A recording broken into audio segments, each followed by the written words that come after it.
content de dépôt à lettre de défi contre le champion départemental de Brazzaville, FTGA. Donc tout ça. On va tout parler par mon frère et mon secrétaire là. Donc voilà, champion FTGA, tout là, tout la mouki, tout qui défi qu'on lancé contre RTGA par le champion de Kinshasa, monsieur le catcheur Migolba. À lobby, il faut y aller à Brazzaville, Kobe est champion interdépartemental à Brazzaville, qui n'est d'autre que toi. À Gouya, il faut pas pour la yo. Et puis, ce que j'ai aimé, le défi n'est pas resté seulement au niveau oral, c'est-à-dire que Kolobaka n'a mon tout ça, mais il l'a matérialisé. On en a déposé la lettre défi dans la fédération de catch. Il était bien sûr accompagné de plusieurs hommes de médias, surtout ceux qui couvrent les événements de catch, notamment le vieux Lumous, le PC Mbote, et puis la consoeur aussi Aurélie Vangou, voilà. Elle aussi était là parce que j'ai suivi justement dans sa chaîne. Monia Ketika, Bigol Baketika, lettre défi, la fédération. Fédération Ndimi Yango, il faut affronter RTGA. Tu as été à plusieurs reprises un catcheur qui a mérité des titres. 3 fois de suite champion de Brazzaville, 1 fois champion du Congo et actuellement champion interdépartemental du Congo. Es-tu prêt à affronter Migolba, le champion de Kinshasa? Vous êtes vraiment prêt à vous élayer Migolba? Migolba a signé RTGA combat, Nazana après. Mais dans le bien, Koya Kobundelanga était que champion. Il y a été Migolba. Parce que RTGA n'a rien n'abundaka était un champion. N'abundaka tant que RTGA. Les gladiateurs. Soye au Bunanga était un champion. Si on a bien c'est le palmarès au Poussanati. Mais on a tout jouera sous les rings. Ayanae, papa, il y a un démoli RTGA. Mais tant que Zoya pour au Bundana, pas na Lyon, tu es maintenant 100% Lyon. Bon, ça va munitions makasi. Na mona ki combat no bundaki na animal wana parce que pour nanga ça c'est pas un combat. Oui, au bimino champion mais yeba wana au bundaki te. Abundaki te? Te abundaki te. Ah. C'était le combat na 100% Lyon tant les rapport tika ba prendre. Au centre là Migolba. Ta na obeto mabe. Obete. Obi ba makambo na loba ngo te mais est-ce que tika fofa na lobela. Migoba na robeto mabe, le biso na Brazzaville na robola yo mabe. Ta ekozala te. Lokola ozi coach na yo coach Shaolin, kene Belgique yango. Ki sa ba entraînement kuna. Kene ko sa ba entraînement na Belgique. Pour na club na haute tension na ndimple ke au se tenir. Mais il y a le tout jouera sur les rings. Mais Migoba na bola, ko sa blague te. Oh, te. Ah, ya na bola yo po bola na bola. C'est normal. Ce qui est au salama, ils ont enterrement pour aux hommes à sauter. Très bien. Ce qui est ça, Makuna, tout un animal, à côté du garage. Parce que à côté du garage, yo bien. Awa. Parce que yo na bunda na animal te. Yé a auto gagné animal parce que animal soit disant choc on a tiré des paires awa na pointe noire. Donc mais marketing animal pas fainé. Ah, très beau. Animal a fainé. Mais oui. Choc est où depuis pointe noire. Choc est et l'année bisoté durant toute galère il retourne à Kinshasa. Et continue sur encore na combat. Togo le bagage yonne mutoza auteur il y a destruction à carrière animale jusque là parce que choc wana ne. Mais oui. Mais na otaki comment na sali combat mon quoi na kacha mo a haute Chine. Il peut sur na ba ausanga makele na réseaux sociaux. So ki BBC a haute Chine boye. Babundaki na animal bon animal à bola qui j'espère que choc est ici donc il quand na total on après il y a la kacha mon mais il wana pena yo ki pe BBC wana makamba Chine yo posé dans liste à bateau ciblé papa boya je suis là boya na bino na ba le cambo moko tu sais na entraînement tu travailles 2 heures du temps. Déjà dans la journée, moi, je travaille 4 heures du temps. Donc, de 6 heures à 8 heures, dans la gym. De 8 heures à 10 heures, dans l'école à bâche. Alors, quand on a combat, on a 10 minutes et le blanc est le côté. Alors, donc, on a bino tout, quand on a joué moi-même 5 combats. Champion GA. 100% non. Alors, revenons à la partie administrative. Bango kuna na moni mikande so kota déjà so kota. Est-ce que mikande on est comme les bino déjà on a kati Brazzaville? Bon, Christelle Maswaku, à vrai dire, mikande on est comme na Brazzaville. Et bango de batwa la organisation na bango. Quand ndi na solo bawa et elle ko la sagi mbela na ye. Batba bimi, bati moi quoi. Et au sala qui pour na sala organisation. Très bien. Maintenant, si c'est à eux là-bas de finir tout ce travail là-bas. Mikanda, tout style. Si ça qu'on commence prêt, j'espère que voilà des balades mon RTGA. Je suis sûr qu'il y a toujours pour la ça yo m'a appelé. Donc ça on va voir, pour bien mon sous Christelle. Ah, on va faire nini? Baye. Parce que ah toujours le bas mais il y a le col ndoto. Ouais, tout ça et c'est réalisé. CI Industriel, créateur de solutions pour vos ascenseurs, escalators et froids. CI Industriel pour votre sécurité et votre sérénité. Attention, une tempête musicale s'annonce au Canada. Kaya la patrona, Gilbert Samon.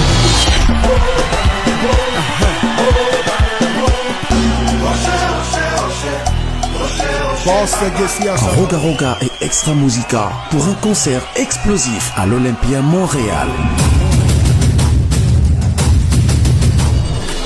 Roga Roga et Extra Musica le vendredi 15 août dès 19h. Guest star Stéphanie Song.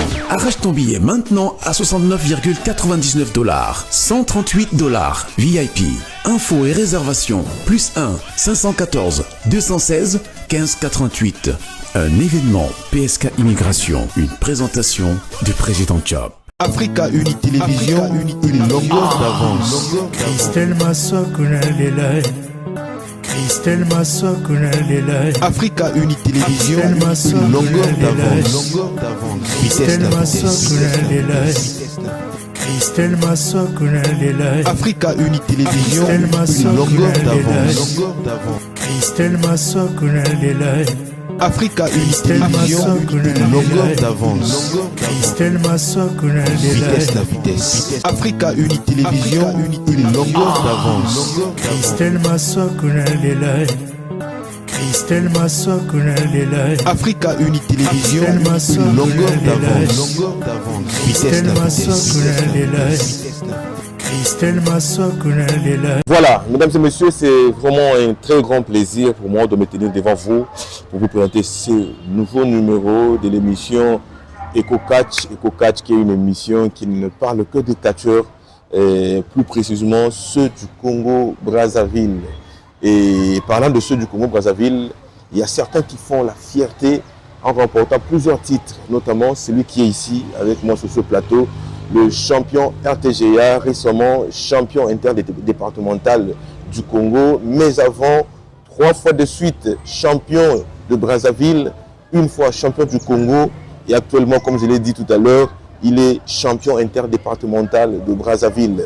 Nous avons fait un grand choix de venir le rencontrer aujourd'hui, surtout parlant de sa ceinture et plusieurs défis qui sont lancés contre lui, qu'il va devoir nous répondre sur ce plateau pour que ça éclaircissement Nabino bande connaître sur vos hôtels partout. Alors restez connectés sur Africa Uni Télévision et surtout abonnez-vous massivement, partagez nos liens à tous ceux qui sont autour de vous pour que eux à leur tour ne manquent pas d'informations du Congo-Brazzaville. De ce pas, je salue notre invité, champion RTGA. Bonjour. Ouais, bonjour Christelle Maswaku, l'image de star. Une fois de plus, félicitations pour la ceinture. On a préféré le moment pour la place tout ça. Ouais, bon. Félicitations pour la ceinture, il y a champion interdépartemental. Ouais, merci Christelle, merci. Bon. Merci. Merci quand même. Voilà, merci. Champion géant. Ouais. Alors on va parler de cette ceinture parce que récemment, je vous ai accompagné à Pointe-Noire où s'est déroulé tous les combats où les batailles qui vont continuer à faire dans la Africa Uni Télévision. Tout cela qui vont sur place pour que tous aient l'information vraie, la source, comment ça s'est déroulé. Alors de ton côté, comment tu as jugé tous ces combats au Bundaki dans la Pointe-Noire?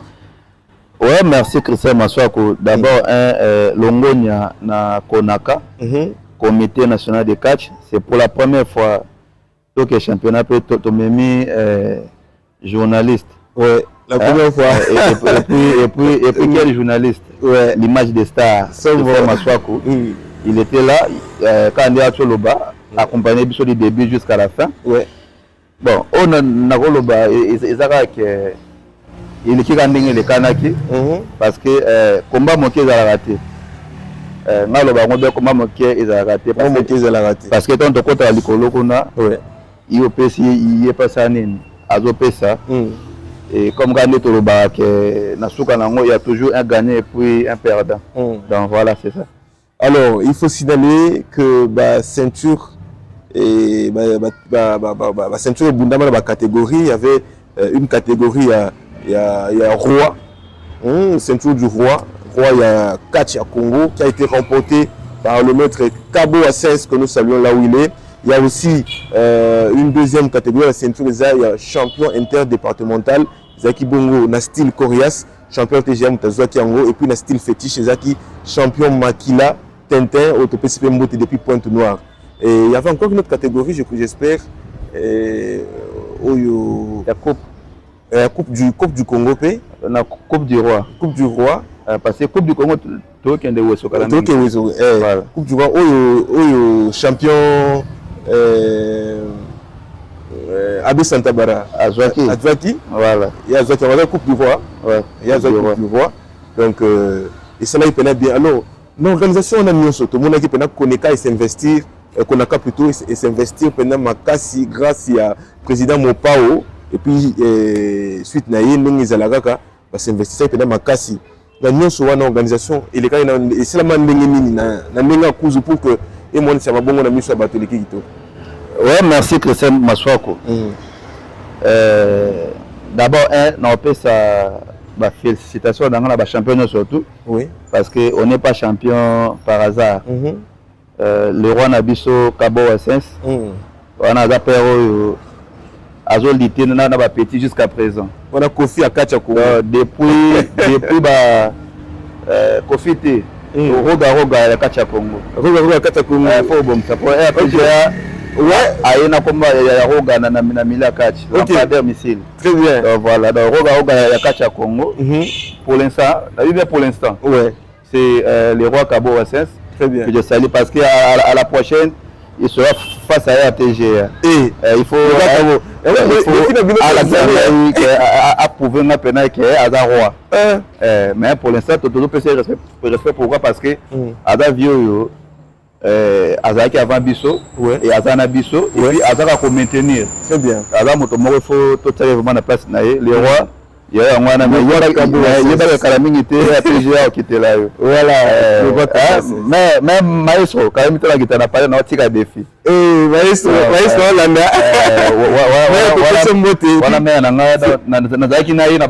Tous les jours, on a encouragé vraiment de cœur. Maestro, vraiment de mer. Voilà. Et puis félicitations pour moi, Nazwagi Bac. Moi, il y a le roi Kabo Assens. Félicitations. Moi, on a pu avoir du Bac. Félicitations. Moi, on a pu Erika Sana avec le Bac. Erika, Erika, félicitations. Félicitations à toi. Moi, je te dis d'avoir, il y a Béni. Voilà.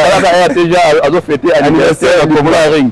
D'accord, ah non, vraiment, alors c'est quelle organisation on est à la Guinée? Ouais, il y a moi on a fait ça champion festival, on a fait si champion Makila Tintin et puis il y a eu le mot parce que on a joué pas genre mais il soit genre style fétiche. Ouais. On a style classique. Mais il peut na koya.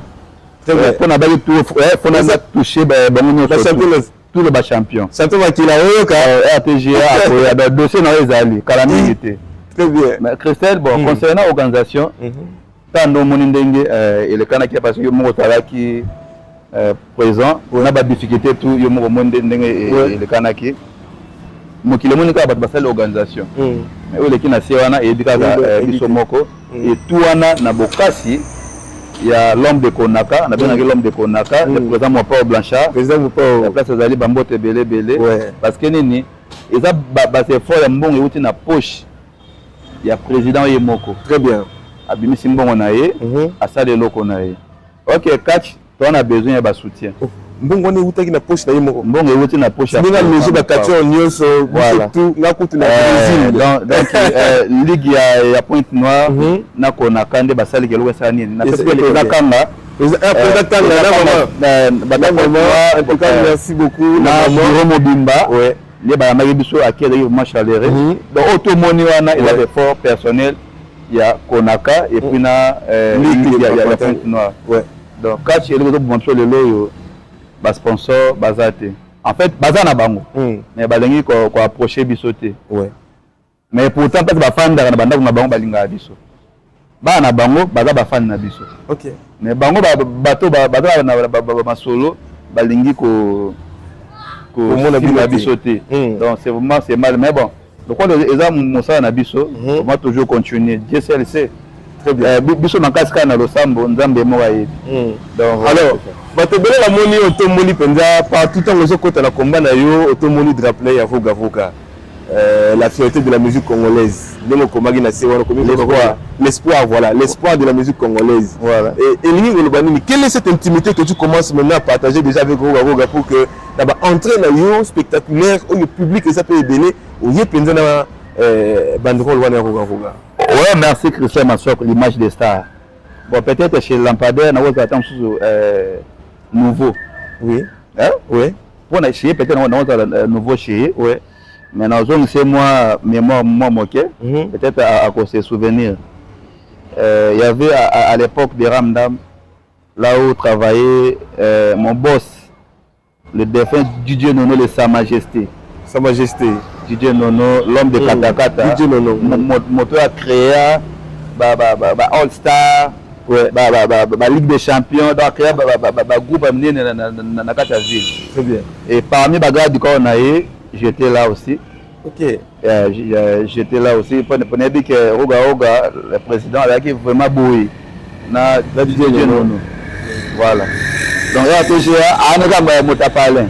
Donc là on t'a parlé mais na peut-être moi la musique mais à ce qu'on a besoin na kata makolo et ça va moi on est révélation là faut honorer bato tant bazana nous vivants moni Lampadaire da moto a ça la fierté de la musique congolaise non seulement na Congo mais dans le monde entier parce que dans le monde entier les loyo toi na États-Unis toi va parler Kacha Bazaville par exemple le monde va mon RPG ça. Tu vois, parce qu'on a musique. Le Congo de 142 c'est Roga Roga. Très bien. Il n'y a pas à dire dans match ils ont monté. Preuve vieux moto où tu n'as pas Nandela Babengana. Roga Roga. Donc Nandela la cam n'a pas Babengana Roga Roga. Très bien. Donc Ponto c'est une déjà. Très bien. Tu es parce que le coach on a Brazzaville, tout le monde est à Wesso. Kinshasa peut. Toujours. Très bien. Donc voilà, c'est ça. Alors donc na bazangulu nyoso bazangulu na ba fanatique ya comme Lampadaire Roga Roga on t'a vous signaler que l'orchestre va se déplacer pour le Canada bada teza de yagoye bana ba ki nego beta pendant na Canada l'orchestre Mobimba oui ouais mais ça c'est pour na concert à Lampadaire na Canada et ça le 15 août hein le 15 août na Olympique Canada alors non c'est dans la jour d'indépendance pour bisoa to ça la match la bisoa to là tu vas descendre ba drapeau vert jaune rouge to si ça les après-midi ba moi toujours ba volte OK très bien très bien donc to vidéo ka indépendance après avant concert toujours ba volte automatique très bien non ça l'appel na bandeko tout au bozana poto non seulement 242 243 241 tout sangana to soutenir moi na mboka donc pour nga na mona ya ko c'est comme si ga moi to na kiame ça non oui kiame c'est ça na talanga ya na sima na biso na biso ya instrument basa na monter d'ailleurs Lampadaire yo mo pe auza déjà donc dimanche obeta le doit jeudi dimanche toza wana Lampadaire peut-être que je mona pena face à face Roga na 100% les gladiateurs l'autre fait comme réalité alors na osenga na bino bato oboza kuna donc bosala c'est comme ça que au fond na poto conseil beta na mungali donc bana mungali bana poto bana wenze mikalu talanga petite chose na makoso ya Canada Il y a Canada. Beaucoup de l'équipe à Toronto. Oh, Zana.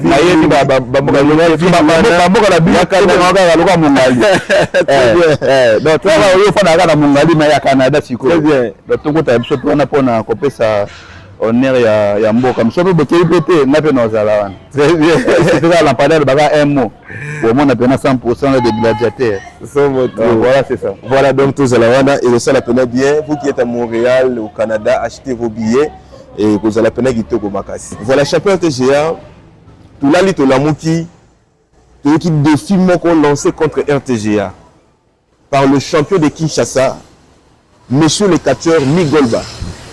À lobby, il faut y aller à Brazzaville, Kobe est champion interdépartemental à Brazzaville, qui n'est d'autre que toi. À Gouya, il faut pas pour la yo. Et puis, ce que j'ai aimé, le défi n'est pas resté seulement dans le niveau oral, c'est-à-dire que Kolobaka n'a mon tout ça, mais il l'a matérialisé.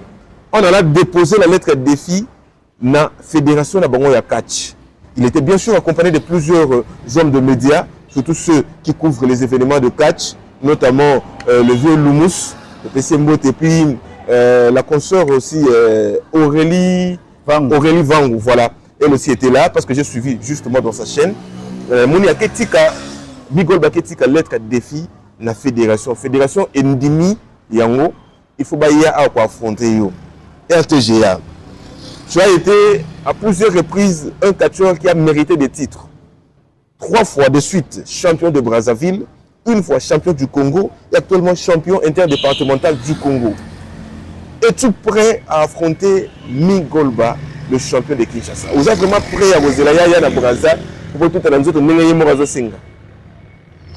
Ah, Christelle Maswako, l'image des stars. Tu sais, ce que j'aime chez toi, c'est quoi? Vous aurez toujours à jour. Ouais.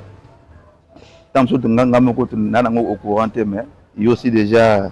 Oh, ce côté déjà, il y a Migolba. Messieurs les catcheurs. Le roi il y a messieurs, c'est que Adana Belève. Adana Belève a tangi sa kaya. Adana Belève. Notamment nous avons fait Yopé le cola élève na ya tangi sa Yopé. Na Lyon. 100% Lyon. Gladiateur. Élève na. Ouais, vraiment, merci na nouvelle. Et puis merci na courage ya Migolba parce que tango aotanga baba kombo ya bakatier comme na kombo ya RTGA ya kombo moko ibanisaka bato dele même na Brazzaville là donc kombo wana tango betaka mila bakatier la wa bombe beti bou et passe sur bato mitema mais tango ya ndimi que aya ko affronter RTGA je suis un catcheur bien préparé. Narobango bien que depuis nazwaka lisolo yo ngaya TGA naninga nako koma catcheur te ba vena nga baza ba yebi soko toni moto lo balanga pour la première fois que j'ai tikala au sala entraînement ya catch c'était cap 150 notre aîné ouais c'est Pembote notre 150 ouais Eyinda Eyinda c'est lui qui m'avait dit RTGA le lo yona câble botika pour na bozo ba prise à catch mais l'idée est déjà un robot Viper parce que Viper a tiré dans la palais. OK. Parce que on a fait ndako mona Viper. Na tiré Viper na palais mais na entre maga ndenge zalaka après bout RTGA il faut otika. J'espère que na boyaka pour ezaka soué na ngate. Mais le loyo ta on a kota na kata masolo ngo et na pesa ngo peka ka ndenge zalaka et ça pe na koma o na za lelo alors na zaka na après ngai vraiment na zaka après soki na ba Afrika wa toaki na facilité ya ko voyager ka ndenge ba ndé balongaka Belgique ake Italie au bonde les peuple je longo ya loi transport on biso olongo mongali OK wenze oui so chez biso zaka ndenge wana moment na RTG ça dans le tour du monde très bien. Tu vois parce que c'est mon boulot. Moi, le catch, c'est mon boulot. Quand on est dans un Cléopatra, on est dans un catch. Pour moi, c'est mon boulot.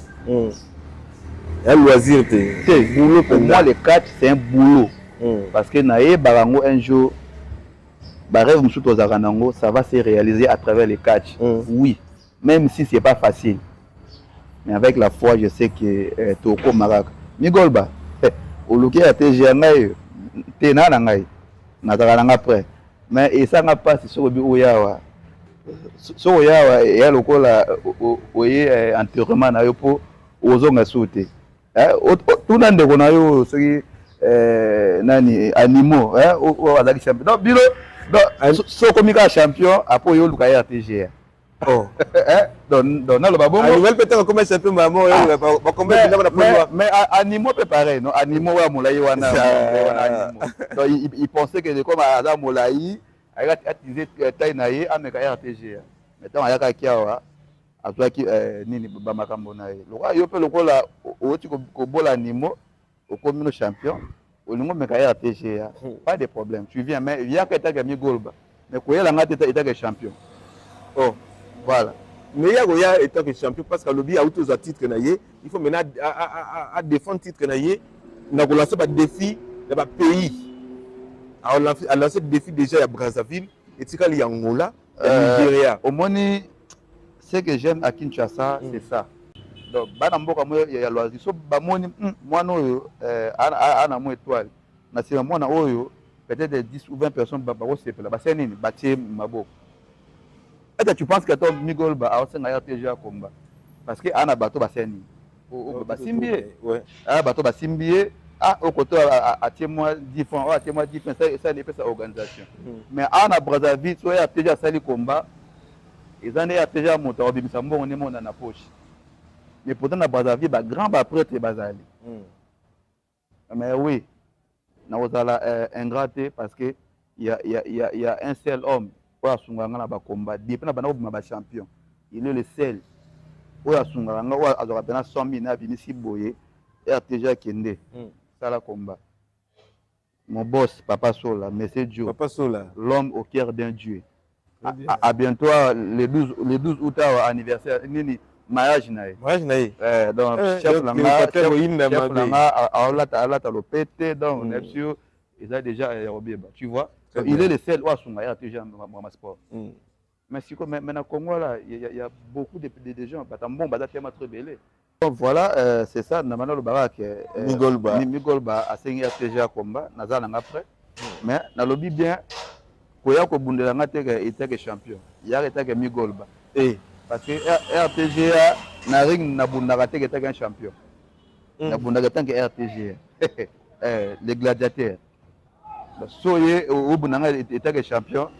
So na bina na tala c'est le palmarès au pouce anaté. Mais yé c'est le yé azo considérer on peut na bitumbate.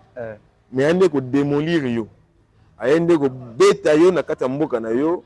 Apeso soni na miso ba fanatique na yo. A ridiculiser liboso ya ba milliers ba congolais au ba kozala wana jour à combat.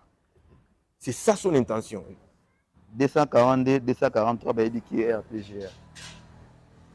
Ngai la pena comme lobela te pour battre balobela parce que les gens savent qui je suis et de quoi je suis capable.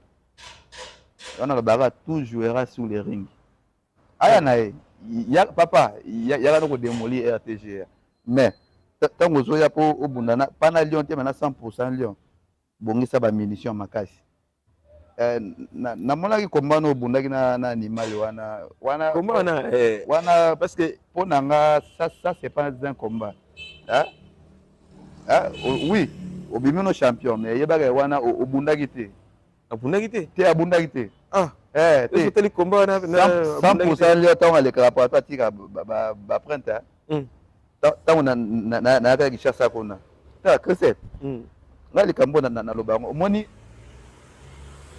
ba fan na biso ya Brazzaville bazaka na moi qui est moko boye ba yepena boye bon wa lingine RTGA wa lingine Christian Maswaku mutandaka na kwa na mais tant na Kinshasa tout le monde était contre nous les Brazzavillois. Tout le monde était contre nous les Brazzavillois.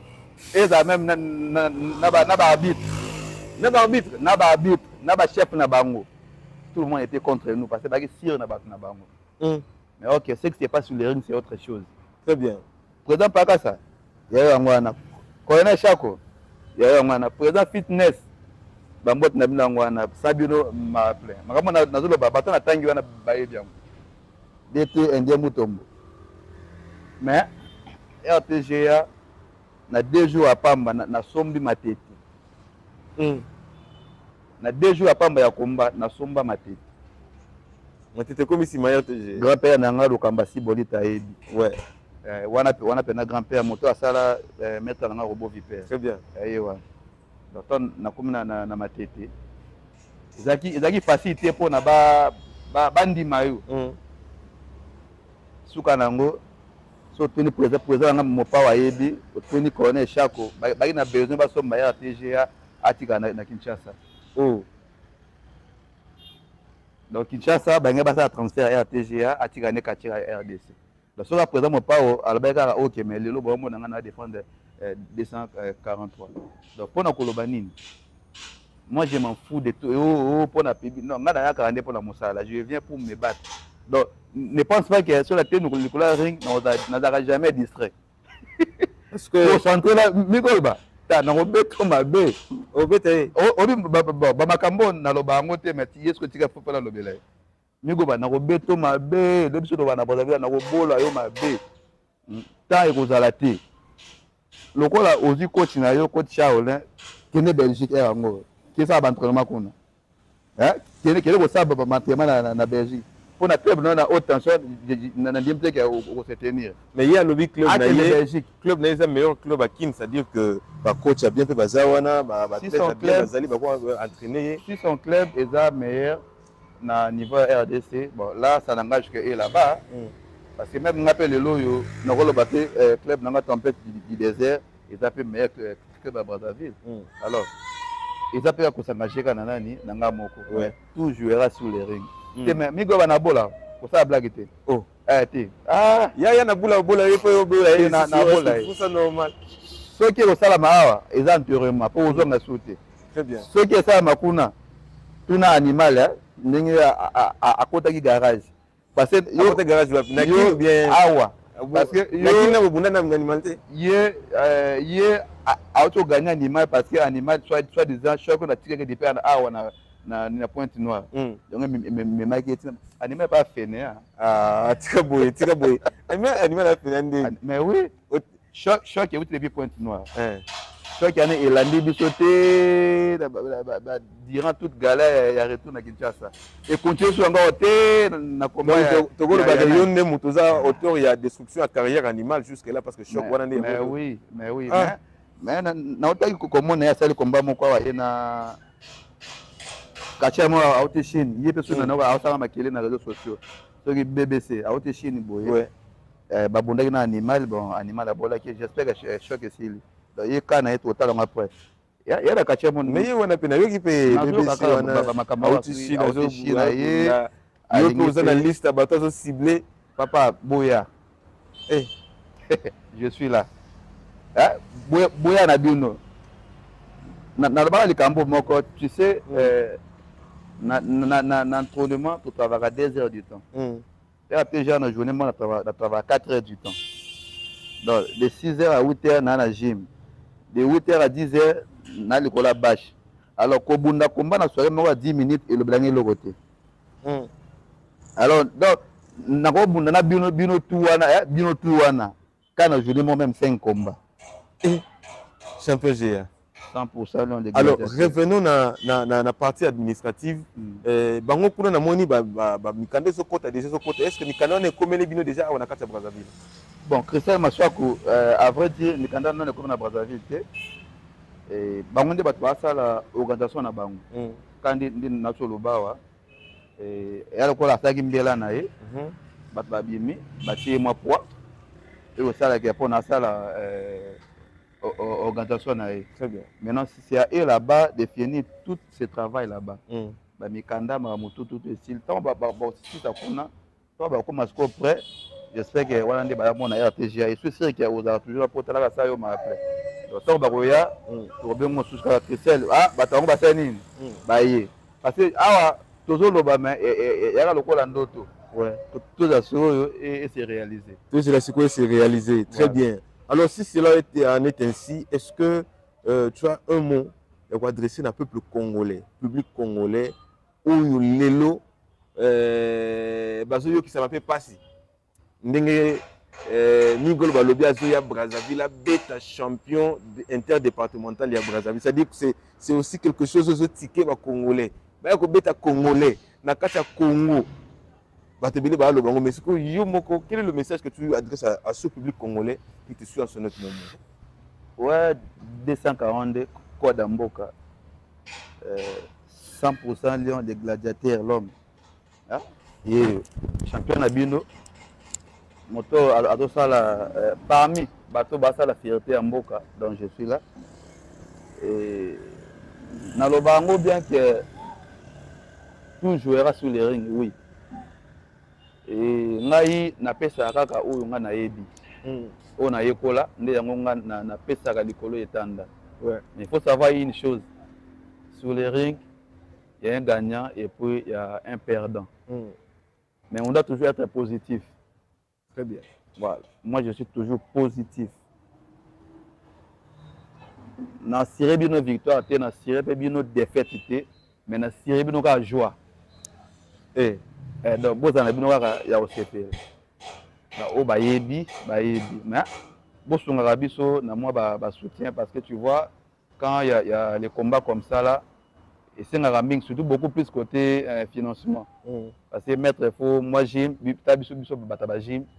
tous les jours moi bien moi vélo tout ça là et contact pour moral pèse à moi bien moi quoi qu'il y a là hein aujourd'hui bien aujourd'hui là bien tout ça là et contact.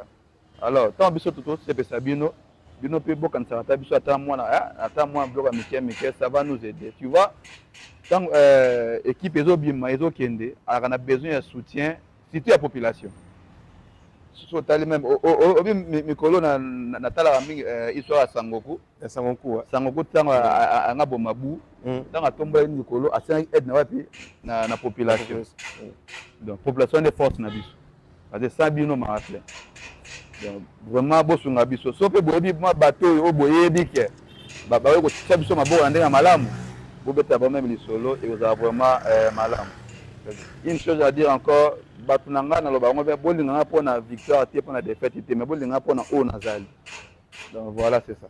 Très bien. Ah mais maloba o temps ozo lobango er moko ezo pesa plaisir moko ezo l'accès moi découragement mon niveau yebi déjà ko perdre combat oyo. On dirait ozo lobaka pour se pélisser Batu mais en soi oyebi que Mingol Bazoya zo beta. Champion. Christelle. Rassurer public, hein. Christelle. Il faut pas besoin de victoire. Hein. On a besoin de victoire, on a besoin de l'autre, on a besoin de victoire. Christelle. Il faut pas toi séparer la victoire. Sans victoire, il faut séparer les ratés. Migolba, l'interview moi le canal dernièrement na Aurélie Vango. Na benga ka crapaud. Justement. Pour nanga c'est un crapaud. Obenga crapaud pour nani. Na benga crapaud. Et ça par rapport à Natala travail naé na mona tout et tant que tu question na bien non celui-là c'est un crapaud mais ce qui crapaud au moins sur les rings mais au moins le col a sali moins fort et qui a commis champion soit lingi a ko se mesurer na moto a benga ka crapaud tu vois mais bon toujours sur les rings et na pesa bateau espoir parce que je peux pas dire que na kebwe pour na ko gagner. Parce que nous les à qui pour gagner.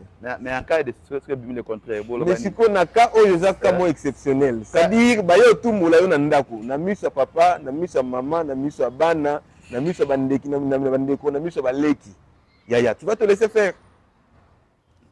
Christelle, je bien dit. Na coupé ça au maximum comme d'habitude. OK. Hein? Je vais me battre jusqu'au bout. Très bien. Beaucoup déjà au CP. Voilà, merci beaucoup mesdames et messieurs. Nous sommes arrivés à la fin de cette émission. Champion, dédicace sur les Ali et ça la peine bien à Batunayo. Ouais. Christian Maswako. Dédicace Ezanga Nangote. Na Pessimbote na papa Jean-François na Paris. Et on a père Nanga Mondele. Na Pessimbote na le Kobo pas fatigué papa Shaolin. L'homme parce que a déjà à d'autres pays Afrique pour installer catch. Très bien. Donc, à la minute, Boyo, Kaobu, Toké Togo, Toké Benet, tout ça là, c'est Papa Charles qui font ça. Na pe simbote na père nanga robot pe père machine à taper. Na pe simbote na oh la loi mibeko, na pe simbote na zéro faute prof. Na pe simbote na ndeko nanga ancien nanga corps à Jésus na Allemagne. Wana bateau tokuta penana na kata dragon rouge. De la na Allemagne corps à Jésus. Na pe simbote na masa nanga ya judoka. Moussa, masa nanga judoka Moussa Adou na pe simbote. Na pe simbote na ba judoka nyo surtout à le Congo. Ba boxeur tout le Congo, ba karatéka tout le Congo. Et sans oublier mes condoléances na Vena Biso Lopanza, au Aouti Kotika Biso, na Katia Monde à arts martiaux, que son âme repose en paix. Ba chef nanga ya boulot na Bossani Binoté, les boss Papa Sola, l'homme au cœur d'un Dieu. Il y a aussi mariage Kalaming était dans les 12 to Kitana caméra Christian Massoua pour prendre tout Bendara Biliga Ndezalaka. Donc c'est ça, le boss Jonas Ominga. Le papa tout en botte belé, sans oublier ma famille, dans les labino fort. Et après, Zombie Yannick. Ah oui, ça aussi, merci na rappel. Et mes condoléances surtout na famille, parce que l'autre peut perdre moi na Zombie Patra, Zombie Yannick. En pleine cas pour préparation à combat en Ndezalaka. Bon, il écoute ainsi va la vie, que son âme repose en paix. La tempête du désert, dans les labino fort. On est ensemble. Très bien. Et tout à l'heure, là, nous allons dans l'enterrement, il y a... Ouais. oui, je crois. Toi qui es de même enterrement, il y a DT Prince. Masosa, à Azawa. Quand on est au Bagatinchasa, Brazambo Kamoko, sur les rings, c'est autre chose.